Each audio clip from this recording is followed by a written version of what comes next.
கேட்டியகளி உத்துக்கும் ஒரு கதையாண்டு. இன்றைக்கு எங்களோட ஸ்டூடியோக்குள்ளே, அதாவது எங்களோட கலையத்துக்குள்ள எங்களோட அல்லது நான் கள மருத்துவ வேலை செய்த காலத்தில் எங்களுக்கு படிப்பிச்ச அல்லது எங்களுக்கு மேலே இருந்த ஒரு டாக்டராக இருந்த ஒரு ஆளை ஒரு நேர்காணல் காண்றதை கூப்பிட்டுருக்கேன். இவற்றை பேர் வந்து டாக்டர் ஜோன்சன் அண்டு வன்னியில் இருந்த மக்களுக்கும் சரி, அதே போல் அங்கே உள்ள போராளிகளுக்கும் இவரை நல்லாவே தெரியும். அத்தோட இந்த காணொளி யார் மனதையும் புண்படுத்துவதற்காகவோ அல்லது மனதை நோக்கடிக்கிறதுக்காகவோ அல்ல. இது எங்களுடைய மக்களுக்காக வேலை செய்தவர்களை வெளியில் காட்டுற நோக்கமும், அத்தோட இந்த சல்லியர்கள் திரைப்படத்தின் திரை விமர்சனத்தையும் சேர்த்து தான் இந்த காணொளி செய்கிறேன். இதே மாதிரி பல மருத்துவர்களை அல்லது இந்த பல சல்லியர்களை நாங்கள் வெளியில் கொண்டு வர வேண்டிய கடமைப்பாடு இருக்குது. தேடி பிடிச்சி ஒரு மாதிரி வாங்கோ, நீங்கள் வந்து நேர்காணல் தாங்கோன்னு சொல்லி டாக்டரை கூப்பிட்டுருக்கேன். வணக்கம் டாக்டர். வணக்கம். எப்படி இருக்கிறீங்க? நல்லா இருக்கிறேன், நல்ல சுகமாக இருக்கிறேன். நீங்கள் எப்படி இருக்கிறீங்க? நான் நல்லா இருக்கேன். என்ன சொல்லுது லண்டன் வாழ்க்கை? லண்டன் வாழ்க்கை பரவாயில்ல. 2009க்கு பிறகு எங்களோட வாழ்க்கை வந்து வித்தியாசமானது தானே. இப்போ அதன் அடிப்படையில் அது வடிவாக போய்கொண்டிருக்குது. இந்த சல்லியர்கள் திரைப்படம் நேரடியாகவே நான் படத்தின் இதுக்கு வரேன். சல்லியர்கள் திரைப்படம் சார்ந்து நிறைய விமர்சனங்கள் இருக்குது. நிறைய பாசிட்டிவான கருத்தும் இருக்குது, நெகட்டிவான கருத்தும் இருக்குது. அப்போ நீங்கள் இந்த போராட்ட வாழ்க்கை காலத்தில் நீண்ட காலம் சல்லியர்களாக வேலை செய்தால், அப்போ நிறைய பேரை நிறைய டாக்டர்ஸ் மாற அப்படி எங்கள் சல்லியர்களாக வேலை செய்து வந்திருக்கிறோம். நீங்கள் இந்த சல்லியர்கள் படம் சம்பந்தமாக என்ன சொல்ல விரும்புகிறீங்களா? எங்களுக்கு சல்லியர்கள் என்ற திரைப்படம், அதாவது இது திரைப்படம் என்றதுக்கு அப்பால எங்களோட வரலாறு சொல்கிற ஒரு ஆவணப்படமாக தான் இதை நாங்கள் பார்க்கிறோம். கண்டிப்பாக திரைப்படம் என்ற மனநிலையோட இதை போய் ஒரு காலமும் நாங்கள் பார்க்கக்கூடாது. அதாவது எங்களோட நடந்த சம்பவங்களை அப்படியே ஒரு திரைப்படமாக உருவாக்கக்குள்ள திரைப்பட பாணியில் அதை உருவாக்கி இருக்கணும். அப்போ இங்கே ஒரு சில கருத்து இருக்குது. அப்படின்னா அப்போ இந்த படங்கள் அவங்க செய்யும்போது இங்கே உள்ள மருத்துவர்களாக இருந்த ஆட்கள்கிட்ட எந்த விதமான தொடர்பும் இல்லாமல் தாங்களே செய்தன்னு சொல்லி கருத்து இருக்குது. உங்களோட கருத்து அது என்னது? இல்லை, நிச்சயமாக இந்த படத்தின் கருப்பொருள் வந்து எங்களோட ஒரு தமிழர் சேனையின் ஒரு இராணுவ வைத்தியர் அதில் எழுதப்பட்ட ஒரு புத்தகம் சமரும் மருத்துவம் என்ற புத்தகத்தின் அடிப்படையாக வைத்துத்தான் இதை எடுத்தது இந்த படத்தை. அதுக்கு பிறகு இந்த படம் எடுக்கிறதுக்கு முதலே வந்து எங்களை போன்ற அங்கே பணிபுரிந்த மருத்துவர்கள், கள மருத்துவ போராளிகள், இன்னும் பலரோட வந்து அவர்கள் தொடர்புகளை பேணியவர்கள். அதன் மூலமா அங்க நடந்த ஒவ்வொரு சம்பவத்தையும் அவர்கள் கேட்டுத்தான் இந்த படத்தை வந்து. அப்ப நான் இந்த படம் எடுக்கும் போது நான் வேலை செய்தது அல்ல அந்த படத்தோட சேர்ந்து வேலை செய்ய உங்களுக்கு தெரியுமா? நிச்சயமா தெரியும். அது நாங்கள் ஏன் கேட்கறேன்னா, இந்த இப்ப இதை வெளிப்படையா விமர்சனத்தை நேரடியாகவே சொல்லணும். அப்போ சில பேர் சொல்லி என்ன சொன்னால், உயர்ச்சி தண்டு எண்ணத்துக்கு போய் இந்த படத்தோட வேலை செய்து தண்டு எண்ணத்துக்கு இந்த படத்தை ரிலீஸ் பண்ணியிருக்கிறார்.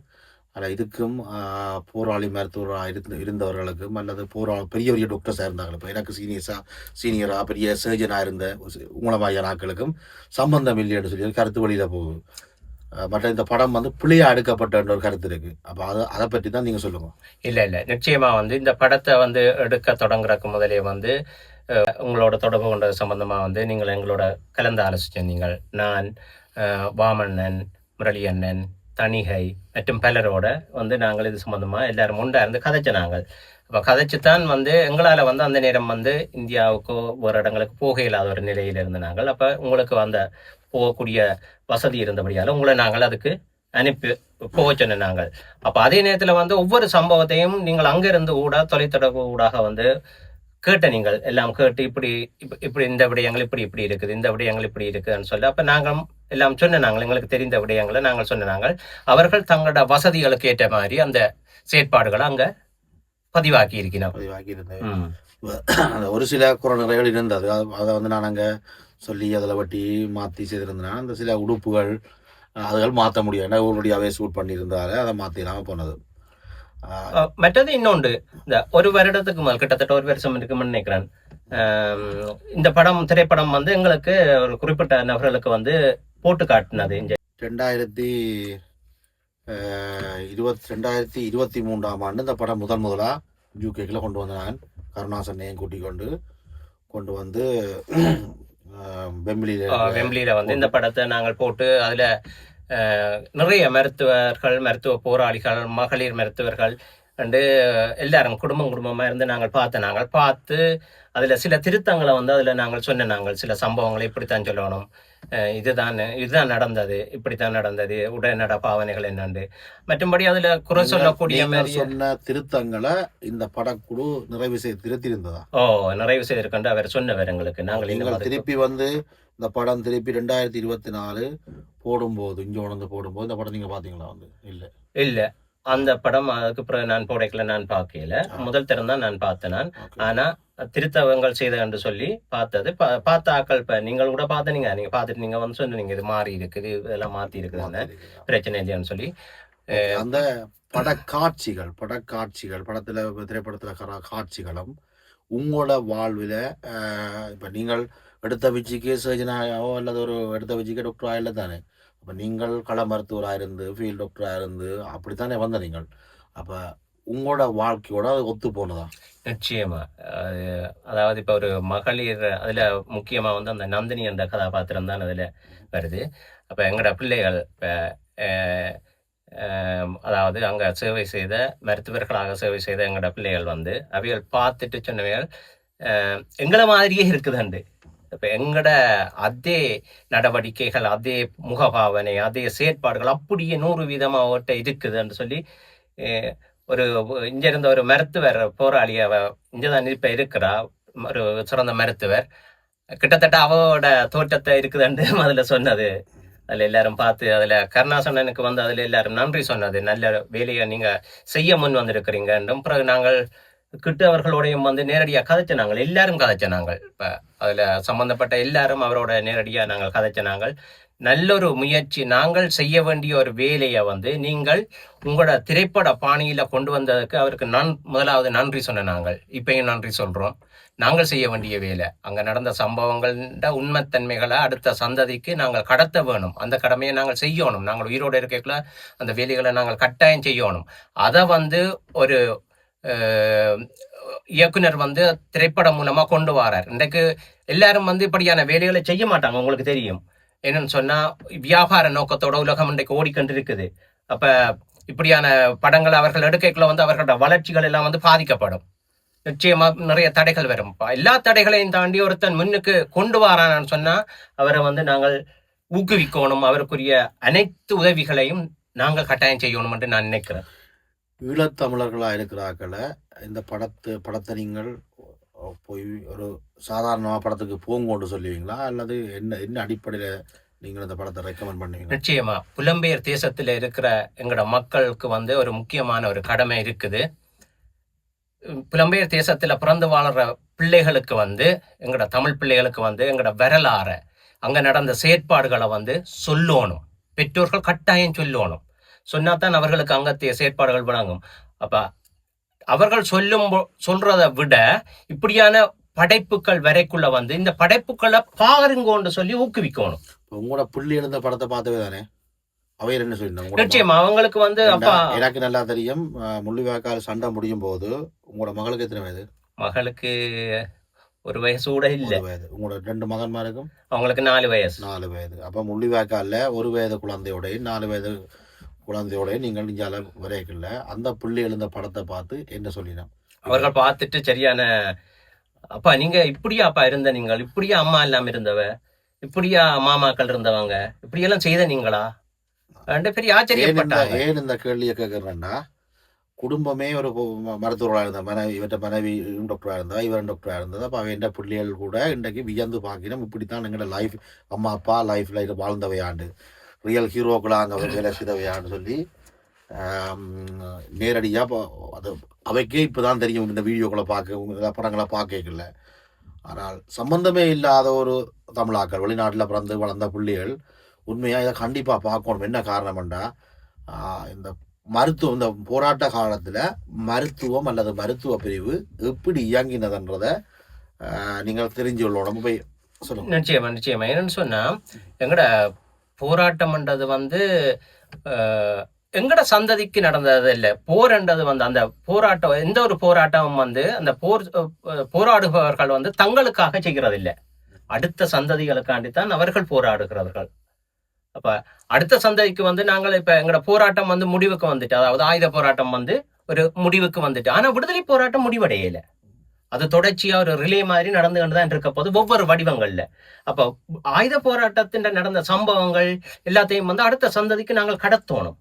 கடத்துறது வந்து எங்களை போன்ற ஒவ்வொருத்தர கடமைகளும் இருக்கு. அது இப்ப மருத்துவம் சார்ந்து, அதாவது போரில் நடந்த மருத்துவம் சார்ந்து அங்க நடந்த செயற்பாடுகள், மனிதாபிமான நடவடிக்கைகள் எல்லாத்தையும் வந்து நாங்கள் சொல்லணும். சொல்லாம விட்டோம்னு சொன்னா தெரியாது. நாளைக்கு வேற யாரும் கேள்வி போட்டு ஒரு கதை சொல்ற மாதிரி சொல்லிட்டு போயிடுவான். இன்னும் ஒரு தரப்பு இருக்குது. என்னன்னு சொன்னா, இன்னும் ஒரு தரப்பு பொங்கல மாதிரியான ஆக்கள் அல்லது இந்த சாட்சியங்களை வெளியே சொல்ற ஆக்களை தற்பெருமை அல்லது தங்களை தாங்கள் தங்கள் ஒரு பெரிய ஆக்களை காட்டிக் கொள்றதுக்கு விமர்சனம் செய்யணும்னு சொல்ற ஒரு தரப்பும் இருக்கு. அவைக்கு என்ன சொல்லுவீங்க? விமர்சனங்கள் வந்து எந்த ஒரு இதுலையும் வரத்தான் செய்யும். அதாவது விமர்சனங்கள் கட்டாயம் வேணும். ஆனால் அந்த விமர்சனங்கள்ல ஆக்கப்பூர்வமான விடயங்களை அந்த செயற்பாட்டாளர்கள் எடுத்துக்கொள்ளணும், மற்றதுகளை கடந்து செல்லணும். எல்லாத்துக்கும் பதிலளிக்க வேண்டிய தேவை இல்லை. பதிலளித்துக்கொண்டிருந்தால் நாங்கள் வந்து எங்களோட செயற்பாடுகளை செய்ய இயலாது. அப்ப ஆக்கப்பூர்வமான விடயங்களை வந்து நாங்கள் எடுத்துக்கணும், மற்றதுகளை கடந்து செல்லணும். மற்றது இப்ப ஒரு சம்பவத்தோட நேரடியா தொடர்புடையவர்கள் சொல்லுறதுக்கும், அந்த ஒரு வரலாற்றை அந்த வரலாற்றோடு பயணித்தவர்கள் சொல்லுபவர்களுக்கும் சொல்லுறதுக்கும் இன்னொரு 2ஆம் நிலையில உள்ளாக்கள் சொல்றதுக்கும் வித்தியாசம் இருக்கு. இந்த சல்லீர்கள் என்று பற்றி நாங்கள் கதைக்க வரைக்குள்ள வந்து முக்கியமா வந்து வாகன சாரதிகள் இருக்கிறார்களோ அவர்கள் மிக முக்கியமானவர்கள். ஏனென்று சொன்னா களத்துல காயமடைந்த ஒரு போராளிய வந்து களத்திலிருந்து சப்மெடிசின் சொல்லப்படுகிற களத்திலிருந்து மிக அருகாமையில் இருக்கும் அந்த இடத்துக்கு கொண்டு வந்து அந்த இடத்துல இருந்து மெயினுக்கு, அதாவது நாங்கள் நிற்கிற இடங்களுக்கு கொண்டு வர பணிகளை வந்து அவர்கள் தான் செய்தவர்கள். அதாவது ஒரு நெடுப்பாட்டுக்குள்ளால அவர்கள் செய்யப்பட்ட வீரர்கள். அவர்களும் கிட்டத்தட்ட சல்லியர்கள் தான். ஏன்னு சொன்னா அவங்களுக்கும் அந்த மருத்துவம் தெரியும். நீண்ட காலம் தொடர்பா எங்களோடையே பயணித்ததால அவர்களுக்கும் மருத்துவம் தெரியும். மருத்துவம் செய்தும் கொண்டு வந்திருக்கிறாங்க. அப்படி நிறைய பேர் தங்களோட உயிர்களை அர்ப்பணிச்சிருக்கிறாங்க. இதுல கட்டாயமா அவங்களை பற்றியும் நாங்கள் சொல்லியே ஆக வேண்டிய ஒரு தேவை இருக்கு. அதே நேரத்துல வந்து நான் 2-3 சம்பவங்களை, என்னோட சம்பந்தமான சம்பவங்களையும் எனக்கு தெரிந்த என்ற நண்பர்களை பற்றியும் நான் இதுல சொல்லணும். முக்கியமா வந்து நாங்கள் ஜேசி குரூஸ் யுத்தம் நடந்து கொண்டிருந்த காலப்பகுதியில வந்து மாங்குளத்துக்கு பின்னுக்கு புளியங்குளத்துக்கு அருகாமையில வந்து ஒரு முகாம் அமைத்திருந்த நாங்கள். அதாவது நீங்கள் அந்த படத்துல சல்லீர்கள் படத்துல பாக்குற மாதிரி அந்த படத்துல காட்டினதெல்லாம் பொய் என்று நீங்க நினைக்க கூடாது. ஒரு பங்கர், அந்த பங்கருக்கு வந்து நாங்கள் கஜேந்திரன் என்ற ஒரு பேர் வச்சிருந்தோம். நாங்கள் கஜன் பங்கர் என்று. அவரை பற்றி நான் பிறகு படிவா சொல்றேன். ஆர் கஜேந்திரன், கஜன் அண்டா யார் என்று அவரை பற்றி சொல்றேன். நிச்சயமா கஜன் வந்து என் நண்பன். 95ஆம் ஆண்டு யாழ்ப்பாணத்துல வந்து மருத்துவம் இராணுவ கட்டுப்பாட்டு பகுதிக்குள்ள இருந்து மருத்துவங்கள் செய்து கொண்டிருக்கைக்குள்ள வந்து அவர்கள் தங்களை அர்ப்பணிக்கிறார்கள். நிறைய போராளிகள் அதில் செத்த, 100கணக்கான போராளிகள் அந்த இதுல செத்தது. அப்படியே அவர்களும் தங்களை அர்ப்பணிக்கிறார்கள். அவனுடைய பேராத்தான் வந்து அந்த பங்கருக்கு வந்து நாங்கள் கஜன் என்று வச்சோம். அதே அவனோட மறக்கல அதனால அதால இந்த மகனுக்கும் வந்து கஜேந்திரன் என்று பெயர் வச்சிருக்கிறான். வரலாறுகள் எப்பயும் மாறாது. இவருக்கு 2 மகன்கள் இரட்டையர்கள். அதுல ஒரு ஆளுக்கு பேர் கஜன், மற்ற ஆளுக்கு பேர் இதயகீதன். அவரும் வந்து அதே 95ஆம் ஆண்டு கால பகுதியில வந்து யாழ்ப்பாணத்துல வந்து வீரச்சவர் தலைவின இன்னொரு நண்பர். அவரின் நண்பர் தான் என்னுடைய. எங்களோட எல்லாரும் ஒன்றா இருந்து படிச்ச நாங்கள் யாழ்ப்பாணத்துல மருத்துவம் படிச்சுக்கிட்டு இருந்த நாங்கள். இன்னும் ஒரு கேள்வி என்னன்னா, இது கண்டிப்பா நான் உங்கள்ட்ட கேட்கணும். ஒரு சில பேர்கிட்ட கருத்து இருக்கு என்னன்னா, அப்படின்னு சொன்னால் இவர்கள் என்னென்ன மருத்துவர்கள் ஆனவர்கள், இவர்கள் MBBS முடிச்சவையா, அந்த அறப்படிச்சாக்கள் இருக்கிறேன் தானே, அவையில் கணவர் கேட்டிருக்கிறோம். நீ எப்படி டாக்டர் சொல்லுவீங்களா, நீங்கள் எப்படி டாக்டரா இருந்தீங்களா, MBBS முடிச்சீங்களா, அதுல வந்து நாங்கள் இப்ப விளக்கமா நிறைய சொல்றோம்னா கணக்க சொல்லி கொண்டு போகலாம். மருத்துவத்துக்காண்டி வந்து எங்கட தமிழர் சேனையால வந்து சரியோ ஒரு மருத்துவ கல்லூரி ஒன்று உருவாக்கப்பட்டிருந்தது. 92ஆம் ஆண்டு ஆரம்பிக்கப்பட்டது. அந்த மருத்துவ கல்லூரி வந்து யாழ் பல்கலைக்கழகத்தில் துணைவேந்தர்கள், மற்ற பேராசிரியர்கள் எல்லாருடைய பங்களிப்போடு தான் அது வந்து ஆரம்பிச்சது. அப்படி ஆரம்பிச்சு அதுல கல்வி கற்று வந்தாக்கள் தான் நாங்கள். எங்களை மாரி அந்த நான் சொன்னேன் கஜேந்திரன், இதயகீதன் எல்லாரும் உண்டா கல்வி கற்று நாங்கள் அதுல. நீங்கள் கல்வி கேட்டு வந்து நீங்கள் என்ன செய்தீங்க? நாங்கள் கல்வி கேட்டு தொடங்கிய கல்வியும் செயற்பாடுமா தான் எங்களோட நடவடிக்கைகள் இருந்தது. ஆரம்பத்துல இருந்து 93ல இருந்து நாங்கள் கல்வி கேட்டுக்கொண்டிருப்போம். சண்டைகள் நடக்கைக்குள்ள வந்து சண்டைக்கு போகணும், அங்க போய் மெடிசனை செய்து போட்டு அந்த சண்டை முடிஞ்ச உடனே திருப்பி வந்திருந்து நாங்கள் கல்வி கேட்போம். அப்ப செயற்பாடும் கல்வியும் எங்களுக்கு ஒரே இதுலயே போய்கொண்டிருந்தது. அப்படித்தான் நாங்கள் பயணித்து கொண்டிருந்தோம். நாங்கள் பிறகு இடப்பெயர்வுகள் யாழ் 95 யாழ்ப்பாண இடப்பெயருக்கு பிறகு நாங்கள் இந்தியாவில் வந்த நாங்கள். அப்படித்தான் நாங்கள் படித்து முடிச்சு அவர்கள் தான் எங்களுக்கு கல்வி, அதாவது யாழ் பல்கலைக்கழக பேராசிரியர்கள், துணைவேந்தர்கள், துறைசார் லெக்சரர்ஸ் அவைகள் தான் எங்களுக்கும் கல்வியை போதித்தவர்கள். நாங்களும் அவர்கள்ட்ட படித்து பெரிய பங்காற்றி இருக்கிறாங்க. அவங்க எங்களை மாதிரி இருந்தார்கள் யார் உருவாக்கினது?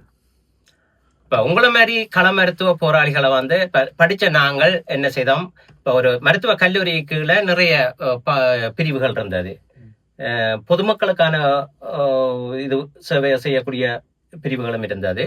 அடுத்தது வந்து போராளிகளுக்கு கள மருத்துவ போராளிகளை உருவாக்கக்கூடிய கல்வி நிலையங்கள், தாதியர்களை உருவாக்கக்கூடிய கல்வி நிலையங்கள், அப்படி ஒவ்வொரு பிரிவா இருந்து படிப்பிச்சது. அதுல நாங்களும் படிப்பிச்ச நாங்கள் ஒரு சந்தோஷம் இருக்குது. அண்ணன் மருத்துவத்துக்கு இவ்வளவு முக்கியத்துவம் கொடுத்தவர்.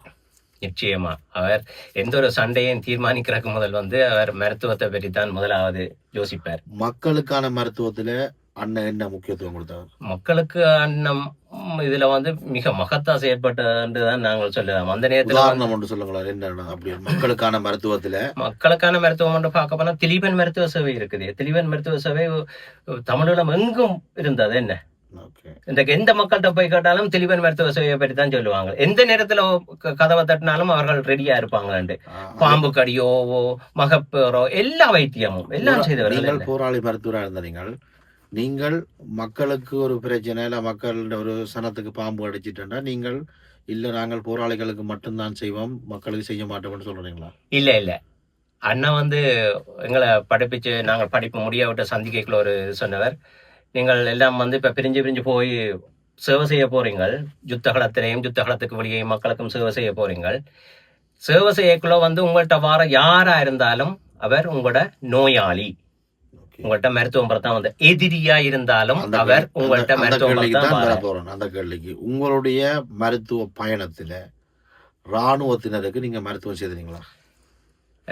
நல்ல ஒரு கேள்வியா கேட்கறீங்க. ஏன் நான் கேட்கிறேன்டா, ஒரு புலியான பின்பத்தை வழியில ஒரு சில பேர் பரப்பி வச்சிருக்கிறாங்க. எப்படி பரப்பிக்கிறாங்கன்னா, இந்த மருத்துவ பிரிவு மருத்துவம்ன்றது தனியா போராளிகளுக்கு மட்டும்தான் இருந்தது, மக்களுக்கு இல்லை, ராணுவத்துக்கு சரணடைஞ்ச ராணுவத்துக்கு செய்யலை கொள்ளைன்னு சொல்லியெல்லாம் ஒரு கருத்து இருக்கு. அதான் இந்த கேள்வியை உங்கள்கிட்ட கேட்குறேன். அதாவது எங்கட போர் வந்து நாங்கள் போர் வெறியர்கள் அல்ல, அறம் சார்ந்து போர் செய்தவர்கள் தான் தமிழர் சேனை. இன்றைக்கு நாங்கள் இந்த பேர்களை கூட உச்சரிக்க முடியாத சில நிலைகள்ல இருக்கிறோம். ஏன்னு சொன்னால் சமூக வலைத்தளங்கள் எங்கட கட்டுப்பாடுகள்ல இல்லை. அப்ப பேர்களை வந்து வெளிப்படையா என்னன்னு சொல்லலாண்டு பலர் விமர்சிக்கலாம். இந்த செய்தி வந்து எல்லாருக்கும் போய் சேரணும்ன்றா நாங்கள் சில பேர்களை கூட வெளிப்படையா சொல்லிலாத தவிர்த்து கண்டு வாரோம். இந்த தமிழர் சேனை என்று சொல்லிக்க எங்கட மக்களுக்கு விளங்கும் யார் தமிழருக்காக போரிட்ட சேனை என்று சொல்லி. அப்ப அதுல வந்து பார்த்தோம்னா நாங்கள் அறத்துடன் போர் செய்தவர்கள். சரியோ, அப்ப அதுல பார்க்கக்குள்ள நான் இதுக்கு நீங்க கேட்ட கேள்விக்கு விடைய சொல்ல வரேன். நாங்கள் வந்து திருவோணமலை பகுதிகளில் வந்து நிக்கக்குள்ள வந்து அங்க வந்து வாகர பகுதியில் ஒரு பெரிய யுத்தம் நடந்தது. அந்த யுத்தத்துல வந்து நாங்கள் நிறைய இராணுவத்தினுடைய உடல்களும் நாங்கள் எடுத்துக்கைக்குள்ள வந்து ஒரு இராணுவ படை அதிகாரியும் வந்து காயத்தோட கைது செய்யப்படுறேன் கொண்டு வரேன். அப்ப எங்கள்கிட்ட கொண்டு வராங்க. நானும் காந்தன் மற்ற இன்னும் நிறைய பேர் நின்ற நாங்கள் பல பேர பேர் நான் இதுல சொல்லல. காந்தன் வந்து அவர் முக்கியமான ஒரு நகரண்டபடியால அவர்கிட்ட பேரை சொல்றேன். அவர் இன்றைக்கு எங்களோட இல்லை, அவர் வீரச்சாவை தொழில் கண்டுட்டார். அப்ப கொண்டு வந்த உடனே நாங்கள் அவருக்கு சிகிச்சை அளித்து அவரை உயிரை காப்பாற்றி அவர் ஒரு நல்ல ஒரு நிலைக்கு கொண்டு வந்த நாங்கள். அவர் சரியான பயத்தோடு இருந்தார். ஆனால் நாங்கள் அவருக்கு நிறைய தெம்பூட்டி அவரோட கதைத்து சிங்களம் தெரிஞ்ச பொடியலங்களோட நின்றவங்க. அப்போ அவங்கள கூப்பிட்டு அவரை பயப்பட வேணாம், அவங்களுக்கு எல்லாம் செய்வோம் என்று அவரோட கதைச்சு நல்ல இதாக கொண்டு வந்தோடனே பிறகு நாங்கள் அவரை என்ன செய்த நாங்கள் என்று சொன்னால், நாங்கள் எங்களோட கட்டளை தளபதிக்கு அந்த தகவலை சொல்கிறோம். அண்ணா இப்படி ஒரு ஆள் வந்திருக்கு, நாங்கள் காப்பாற்றி ஆளை வச்சிருக்கிறோம்னு சொல்ல நல்ல விஷயம், அதை வடிவா செய்யுங்கன்னு சொன்னவர். அதுக்கப்புறம் நாங்கள் ஒரு 2 கிழமை கழிச்சு அவருக்கு திருப்பி சொல்றோம், அண்ணா அவர் தன் குடும்பத்தை அவளை பார்க்க விரும்புறாருன்னு சொல்லி. அப்ப உடனே அந்த தகவலை அறிவிச்ச உடனே அவர் சொன்னார், ஒழுங்குபடுத்தலாம், பிரச்சனை இல்லை என்றார். உடனே என்ன செய்தாருன்னு சொன்னா, ஐசிஆர்சிக்கு அறிவிச்சு வாகர பகுதியில் வந்து அவரை கொண்டே அவரோட குடும்பத்தை அங்க வச்சு காட்டி பிற்பாடு அவர் நாங்கள் வாகர பகுதியில இருந்து விட்டோனி வரைக்குள்ள வந்து அவரை வந்து மட்டக்களப்புக்கு அங்கால பகுதிக்கு அனுப்பின நாங்கள். அனுப்பி கொண்டு போய்க்குள்ள வந்து அவர் அந்த நடந்த ஒரு யுத்தத்துல இந்த இராணுவ கட்டுப்பாட்டு பகுதியை கடந்து போகணும் போராளிகள், அதுல அடிபட்டு அவரை தூக்கி கொண்டு போன போராளிகள் வீரச்சாவடைஞ்சவங்க. ஆனால் அவருக்கு எந்த விதமான ஒரு சேதத்தையும் ஏற்படுத்தல. இராணுவம் வந்து அவரை வந்து பாதுகாப்பா மீட்டெடுத்தது. அப்ப இதுல வந்து அவரை சுட்டுட்டு போறது பெரிய வேலை இல்லை. அதுல போராளிகள் தப்பி வந்த போராளிகள் சொன்னாங்க அவரை மிக பாதுகாப்பா வச்சிருந்தாங்கன்னு சொல்லி அதுலயும் அந்த யுத்தத்திலையும் அந்த ரோட்டு கடற்கைகளையும் இப்ப அவர் பாதுகாப்பா அப்படி ஒரு அறத்தோட தான் நாங்கள் செயற்பட்ட. நாங்கள் மருத்துவம்ன்றது எதிரியா இருந்தான்னா பொதுமக்களா இருந்தா எல்லாருக்கும் நீங்கள் மருத்துவ சேவை செய்தீங்க. எதிரியா இருந்தாலும் எங்கள்கிட்ட அறைக்குள்ள வந்து அவர் வந்து நோயாளி தான். அப்ப அந்த மனநிலை தான் எங்களுக்கு இருந்தது. அதான் சொன்னேன், நாங்கள் போர் வெறியர்கள் இல்ல. நாங்கள் எங்களோட அடுத்த சந்தை நிம்மதியா வாழ வேணும்ன்றதுக்காண்டி தான் நாங்கள் போர் செய்த. நாங்கள் இந்த ஆயுதத்தை கையில் எடுத்தது வந்து ஒரு கருவியாத்தான் எடுத்தது. ஆயுதம் தான் எங்களுக்குரிய இதண்டு இல்ல. அதான் உண்மை. அப்ப இதுல வேற ஏதாவது சொல்ல விரும்புறீங்க? நிச்சயமா இதுல வந்து நான் இன்னொரு சம்பவத்தை சொல்லணும். இந்த சல்லியர்கள்ன்றதை பற்றி எங்களோட போராளிகள் வந்து உண்மையா வந்து தங்களோட உயிர்களை பொருட்படுத்தாம தான் செயற்பட்டவங்க. அவங்க என்னென்று சொன்னால், ஒரு சம்பவம் உண்டு திருகோணமலை பகுதியில வந்து நடந்தது. அங்க வந்து இன்றைக்கு மலரவன் என்று சொல்லப்படுகின்ற அந்த மருத்துவர் இல்லை எங்களோட. அவர் கடைசி யுத்தத்துல வந்து அவரும் அவருடைய துணைவியாரும் வந்து அவரும் ஒரு மருத்துவர், நல்ல சிறந்த மருத்துவர்கள் 2 பேரும். அவர்கள் தங்களை உயிர்களை அர்ப்பணிச்சுட்டாங்க அந்த யுத்தத்துல. என்னுடைய நெருங்கிய நண்பர் மலரவன். சரி, பொன்னம்பலம் கிளிநொச்சி பொன்னம்பலம் மருத்துவமனையில நீண்ட காலம் நெருங்கிய நண்பர். அப்ப ஒரு செயற்பாட்டின் ஒரு சண்டைக்குரிய ஆயத்தங்கள் நடந்துகிட்டு இருக்கல ஒரு போராளிக்கு வந்து டொங்கான் எனப்படுகின்ற அந்த உங்களுக்கு தெரியும் டொங்கான் மிஸ் பண்ணப்பட்டு ஒரு இன்னொரு பக்கத்துல அந்த போராளியின் தொடைக்குள்ள அந்த ஷெல் வந்து போய் புதஞ்சிட்டது. வெடிக்கையில அந்த டொங்கான் மிஸ் பண்ணப்பட்டு செல் போய் புதஞ்சிட்டது. புதஞ்சா அதை எடுக்கணும். அப்ப சர்ஜரிக்கு தியேட்டருக்கு கொண்டாச்சு. தியேட்டர்ன்னு சொன்னா நீங்க நிக்கிற மாதிரியில காட்டுக்குள்ள பங்கரால மரங்களால அடிச்சப்பட்ட ஒரு பங்கருக்கு கொண்டாந்து வச்சா மலரவன் தான் நின்றவர். அப்ப மலரவன் என்ன செய்தாருன்னு சொன்னா, எல்லாம் ரெடி பண்ணி போட்டு மயக்க மருந்துகள் எல்லாம் கொடுத்து எல்லாம் ரெடி பண்ணி போட்டு எல்லாரையும் வெளியில போக சொல்லி போட்டு மெட்டாக்களை பாதுகாப்பா போய் நில்லுங்கன்னு சொல்லி போட்டு அந்த என்ன பிரச்சனைன்னு சொன்னா, அந்த டொங்கான் செல்ல எடுக்கக்குள்ள வந்து அது ஆடுபட்டாலும் படிக்கும், முட்டுப்பட்டாலும் படிக்கும், 100 வீதம் படிக்கும். அப்ப வெடிச்சா நானும் அந்த போராளியும் சாகணும். அதாவது அந்த மலரவனும் தானும் அந்த போராளியும் தான் இழப்போம், மெட்டாக்கள் பாதுகாக்கணும்னு சொல்லி அந்த செல்லை வந்து அதுக்குள்ள துடைக்குள்ள இருந்து எடுத்து அப்படி பாதுகாப்பா கொண்ட இன்னொரு இடத்துல அதை புதைச்சு போட்டு தான் வந்து பிறகு அந்த சர்ஜரியை செய்தவர். இது ஒரு விடயத்தை சொல்லணும். இன்னொன்று சொல்ல வரேன், இந்த யுத்த களங்கள்ல வந்து அதுல அந்த சல்லியர்கள் நீங்கள் படம் பார்க்கக்குள்ள தெரியும். இந்த படத்துல வந்து இந்த பிளட் டிரான்ஸ்பியூஷன் செய்கிறது. இந்த நாடுகள்ல வந்து இன்றைக்கு ஒரு வளர்ச்சி அடைஞ்ச நாடுகள்ல வந்து ஆம்புலன்ஸுகள்லயே வந்து இப்ப ஒரு 4-5 வருஷமா தான் இந்த பிளட் வந்து கொண்டு திரிகிறாங்களாம் என்று கேள்விப்பட்டேன் நாங்கள். சரியோ, ஆனா நாங்கள் வந்து 20 வருடத்துக்கு முற்பட்டே அதை செய்ய வழிகட்டோம். என்னன்னு சொன்னா, இங்க வந்து சில செயற்பாடுகளை செய்யறதுக்கு வந்து சில வரையறைகளும் கட்டுப்பாடுகளும் இருக்குது. ஆனா நாங்கள் வந்து எந்த வரையறைகளையும் தாண்டித்தான் வேலை செய்ய. எங்களுக்கு மெயின் வந்து உயிரை காப்பாற்றுறது. அப்ப வரையறைகளுக்கு அப்பாற்பட்டு வேலை செய்த நாங்கள் படிச்ச தியரி முழுக்க அப்ளை பண்ணி பார்த்த நாங்கள் அங்க எல்லாம் சக்சஸா தான் வந்தது. சரியோ, அப்ப பிளட் டிரான்ஸ்பியூஷன் அதுகள் கூட அந்த நேரமே 20 வருடங்களுக்கு முற்பட்டே நாங்கள் செய்த. நாங்கள் அதாவது இந்த மெயின் பங்கர்கள்ல வச்சு மெயின் என்று சொல்லப்படுறோம்னு சொன்னா, நாங்கள் மெயின் என்று சொன்னா என்னன்னு சொன்னால், ஒரு யுத்தம் நடக்கிற இடத்துல இருந்து ஒரு குறிப்பிட்ட, அதாவது ஆர்ட்லரி 5.81 மோட்டார் செல் ரேஞ்சுக்குள்ள இருக்கிறதா அந்த மெயின் சொல்றேன். எல்லா அடிகளும் வந்து எங்களுக்கு தான் வரும். மெடிசினுக்கும், சப்ளைஹாரருக்கும், மற்றது வாகன பகுதி, மற்ற மோட்டார் டீம் அவைகளுக்கு தான் என்ன சொன்னா அந்த ரேஞ்சுக்கு அந்த அவன் எதிரியினுடைய அந்த மோட்டார் ரேஞ்சுக்குள்ள நாங்கள் இருப்போம். இப்போ அவ்வளவு செல்ல முழுக்கிற ஆக்கள் நாங்க தான். அப்படி அதான் அந்த மெயின். அப்படியான மெயின்லயே வச்சு நாங்கள் செய்த நாங்கள் பிளட் டிரான்ஸ்ஃபியூஷன். கரண்ட் ஒழுங்கா இருக்காது. இப்போ சென்ட்ரிஃபியூஜ் இப்போ செய்யறக்க விட ஹேண்ட் சென்ட்ரிஃபியூஜை பாவிச்சோம் நாங்கள். இன்றைக்கு சொன்னவங்களுக்கு சிரிப்பா இருக்கு, என்னடா ஹேண்ட் சென்ட்ரிஃபியூஜ், எலக்ட்ரிக்கில் செய்ய வேண்டியதெல்லாம் ஹேண்டில் செய்யற, கையால் சுற்றி தான் அந்த சென்ட்ரிஃபியூஜை இயக்குறேன். கையால் சுத்த அது சுத்த அதை வந்து எங்களோட தொழில்நுட்ப பிரிவுக்காரர் செய்து தந்தவங்க. மற்றது ஒரு மைக்ரோஸ்கோப் இருக்கும், ஒரு ஹேண்ட் சென்ட்ரிஃபியூஜ் இருக்கும். கூடுதலாக வந்து சர்ஜரிகள் மெயின் வழியை செய்யக்க வந்து டார்ச் லைட் தான் எங்களுக்கு பிரதான சப்ளையா இருக்கிற. டார்ச் லைட்டை பாவிச்சு இருக்கிற குறைந்த வளங்களை வைத்து நிறைந்த சேவைகளை வந்து இந்த சல்லியர்கள் செய்திருக்கிறார்கள். அந்த வரலாற்றை உங்களுக்கு சொல்றோம். இதை உங்களோட பிள்ளைகளுக்கு எடுத்து சொல்லுங்க. பிள்ளைகள் இந்த படங்களை பார்க்க சொல்லுங்க. இப்படியா நிறைய படங்கள் இருக்குது. மற்றது இங்க இப்ப நிறைய பெரிய பெரிய முதலாளி மாதிரி இருக்கிற படங்கள் எடுக்கிறதுக்குரிய எங்கடையாக்கள், தமிழ்நாட்டுக்காரரை விட எங்கடையாக்கள்கிட்ட நீங்கள் என்ன சொல்ல விரும்புறீங்க? அதாவது எல்லாரும் இதை எடுக்க முன்வர மாட்டாங்க. முன் வருபவர்களை வந்து நாங்கள் ஊக்குவிக்கணும். அவர்களுக்கு வந்து பணம் பெரிய பிரச்சனையா இருக்கு. புலம்பெயர் தேசத்துல வந்து எங்கள்கிட்ட வந்து நாங்கள் நிறைய கஷ்டப்பட்டு நித்திர முழிச்சு நிறைய தியாகங்களை செய்து பணத்தை நாங்கள் நிறைய பேர் ஈட்டி வச்சிருக்கோம். பணத்தை இன்றைக்கு வச்சுக்கொண்டு என்ன செய்யறது கூட பல பேர் தெரியாம இருக்கு. பணத்தை கொண்டு இந்த உலக நாடுகள்ல கொண்டு போய் காட்டுகள்ல இவ்வளவு கஷ்டப்பட்டிருந்தாங்க, அதையும் சொல்லுங்க. அது நிறைய கஷ்டங்களை அனுபவிச்ச நீங்கள், நாங்கள் அதுகளுக்கு வரையில நீங்க சொன்னீங்க தானே, ஒவ்வொரு இடத்துலயும் வந்து நிறைய பேர் நிறைய இதே நபர்கள் எடுக்கின்றார்கள்.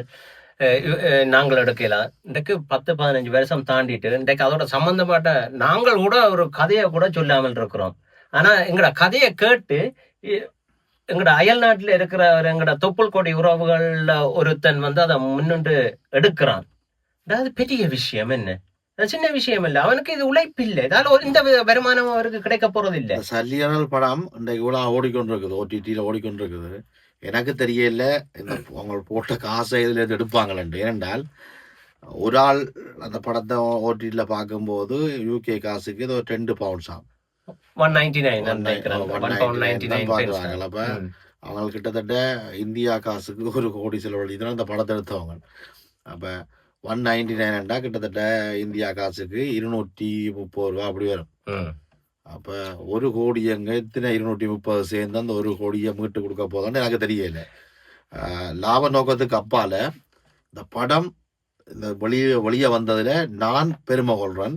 எங்கள் சார்ந்த எல்லாருமே, மருத்துவத்துல இருந்த எல்லாருமே பெருமை கொள்றோம். அதான் என்னன்னு சொன்னா, அந்த படத்தை பார்க்கக்குள்ள வந்து அந்த கதாபாத்திரங்களோட நாங்கள் அப்படியே அந்த ஒன்றி போயிடுறோம்.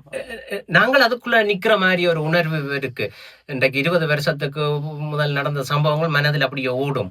எல்லாரும் அதான் சொன்னது, எங்கட ஒவ்வொரு மருத்துவ போராளியும் அதான் சொன்னது. நீங்கள் எவரை கேட்டாலும் அந்த அப்படியே தெத்தமும் சதையுமா எங்களுக்கு அந்த இது ஓடுது. நாங்கள் தெத்தமும் சதையுமா அந்த எங்களோட வாழ்க்கை அதுக்குள்ள கரைஞ்சு போயிருக்கு. எங்களோட வாழ்க்கையே, எங்களோட இளம காலங்கள், எங்களோட வாழ்க்கை, எங்களோட எண்ணம், சிந்தனை எல்லாம் அதான் இருந்தது. நாங்கள் அப்படி வாழ்ந்த நாங்கள் எங்களோட இன்றைக்கு மறைந்த வீரச்சாவடைஞ்ச எங்களோட சல்லியர்கள் என்று சொல்லப்படுற நாங்கள் பெருமைப்படுறோம். உண்மையா அவர்களை சல்லியர்கள்னு சொல்றத நான் பெருமைப்படுறேன். இன்றைக்கு காந்தனா இருக்கலாம், மலரவனா இருக்கலாம், அருளா இருக்கலாம், கஜேந்திரன், இதயகீதன், மற்ற கடல்ல வீரச்சாவடைஞ்ச எங்களோட போராளிகள், கடல்ல போய் மருத்துவம் செய்யறக்காண்டி கஜேந்திரன் என்ற இன்னொரு போராளி, நீலண்ணன், நியூமன், நிறைய போராளிகள். அதை விட வந்து பார்த்தோம்னு சொன்னா மாறனாக்கள், மற்றது திவாகரன், போபி, நிறைய அடுக்கி கண்டே போகலாம். ஒவ்வொருத்தருக்கும் ஒவ்வொரு சரித்திரமும் வரலாறுகளும் இருக்கு. சுடரொளி என்று வெட்டாப்பள்ள தம்பியோட புதுசா வந்தபடியா நான் எல்லாம் பெரிய சாதனைகள் நான் நேர பார்த்தேன். அதான் அப்ப ஒவ்வொன்றையும் நாங்களும் சொல்லணும். இனி வருங்காலங்கள்ல நாங்கள் இப்படியான ஊடகத்துக்கூடாக நாங்கள் சொல்லிக்க வந்து அந்த வரலாறுகள் கடத்தப்படும். முக்கியமா நான் இதுல சொல்ல வர என்னன்னு சொன்னா, எங்கட புலம்பெயர் தேசத்துல இருக்கிறார்கள். உங்களுக்கு £1.99 வந்து பெரிய காசு இல்லை. இந்த படங்களை வந்து OTP பிளஸ் என்ற தளத்துல போய்கொண்டு இருக்குது. அதுல போய் பாருங்க, கட்டாயம் பார்த்து உங்களோட பிள்ளைகளுக்கு சொல்லுங்க. யூகேல எடுக்கிறீங்கன்னா சாலை டிவியில அந்த படம் போகுதாம். ஆனா அது எனக்கு 2-3 பேர் சொன்னேன். சாலை டிவியில இருக்கு, சாலை டிவி பாக்ஸ்ல இருக்குதாம். ஆனா அது எந்த அளவுக்கு உண்மை பொய்யன்னு தெரியாது. நீங்க சாலை டிவி பாக்ஸ் வச்சிருந்தீங்கன்னா அதுல பாக்கலாம்னு நினைக்கிறேன். மற்றது வந்து அது மாதிரி தனியா இந்த சல்லியர்கள் படம் மட்டுமண்டு இல்ல. இப்போ OTP தளங்கள்ல வந்து நிறைய படங்கள் இருக்கு. மேதகு 1, மேதகு 2, மற்றது வந்து பொய்யாவுலக்கண்ட ஒரு படம் ஒன்று இருக்கு. அதாவது இறுதி யுத்தத்தை பற்றி எடுத்த ஒரு படம். அந்த வைத்தியரே அந்த படத்துல நடிச்சிருக்கிறார். வைத்தியர் வரதராஜன் அவர்கள் நடிச்ச படம். அதெல்லாம் போய் பாருங்க. பார்த்து அந்த சம்பவங்களை படமா அதை பார்க்க வேணாம். நீங்கள் ஒரு என்டர்டெயின்மெண்ட்டுக்காண்டி, அதாவது பொழுதுபோக்குக்காண்டி அதை போய் பார்க்க கூடாது. உங்களோட சந்ததிக்கு அடுத்த வரலாறு, எங்களோட வரலாறை நாங்கள் காட்டுகிறோம், அதை சொல்லுகிறோம் என்ற அந்த மனநிலையோட போயிருந்து பார்த்தீங்கன்னு சொன்னா அது பெரிய ஒரு விஷயமா இருக்கும். தயவு செய்து புலம்பெயர் தேசத்துல இருக்கிற என்ற உறவுகள், என்ற நண்பர்கள், என்னோட படிச்சாக்கள், மற்றது புலம்பெயர் தேசத்து மக்கள் எல்லா நாடுகள்லையும் இருக்கிறார்கள். தயவு செய்து இந்த படத்தை பாருங்க. உங்கள்கிட்ட வேண்டிக் கொள்றது தான். நீங்கள் பெருசா ஒன்றும் செய்ய தேவை, நீங்க சண்டை பிடிக்க தேவையில்லை. ஏண்டா ஒரு சில மனப்பான்மை உள்ளாக்கள் இப்ப நீங்கள் இவ்வளவு கெஞ்சி சொல்றீங்க, படக்குழுவுக்கும் உங்களுக்கு சம்பந்தம் இருக்கா? ஒற்று சம்மந்தமும் இல்லை. இந்த படக்குழு அவர்கள் எங்களோட நாங்கள் கதைத்த, நாங்கள் எங்களோட சம்பவத்தை சொன்ன நாங்கள் அதுதான் இருக்கோம். மற்றும்படி அவர்கள்